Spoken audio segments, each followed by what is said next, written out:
Election Day is 9 weeks from today, and the presidential campaigns are beginning their final push. Donald Trump and Hillary Clinton spent Labor Day working for and looking for votes in the battleground state of Ohio. Their planes even crossed on the tarmac in Cleveland. Clinton was traveling with reporters on her plane for the first time in the campaign, and she answered questions from her traveling press corps for the first time in 275 days. Nancy Cordes is at Westchester County Airport, north of New York City, where Clinton will leave for a campaign trip today to Florida. Nancy, good morning.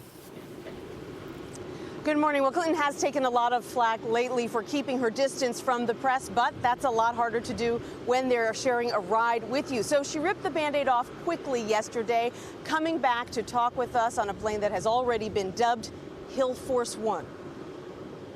I heard, now that we've got this great plane, that Donald Trump actually invited his press onto his plane. Halfway between Ohio and Illinois, Clinton came back and took over a dozen questions from the reporters who will now share a plane with her everywhere she goes.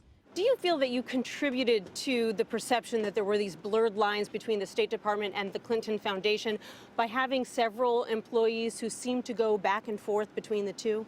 No, I don't, Nancy. Look, everything I did at the State Department, I did in furtherance of America's interests and our security.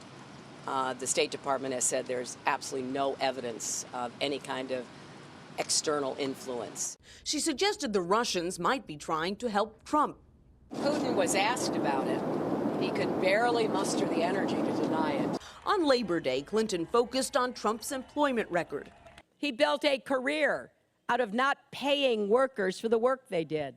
But then the two campaigns clashed over, of all things, allergies. After Clinton's seasonal allergies briefly got the better of her on the plane and in Cleveland.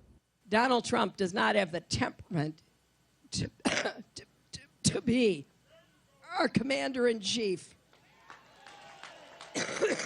Trump's campaign manager, Kellyanne Conway, tweeted that Clinton must be allergic to media, finally spent a minute with them.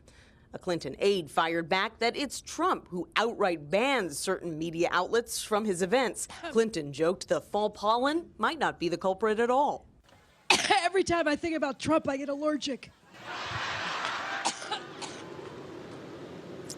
Clinton hit Trump hard yesterday for his controversial visit last week to Mexico. She called it an embarrassing international incident and said he can't seem to avoid fighting even with U.S. allies. She was asked, Gail, whether she plans to visit with the Mexican president because she has gotten an invitation as well, and she said not before the election. All right, got it, Nancy. Thank you very much.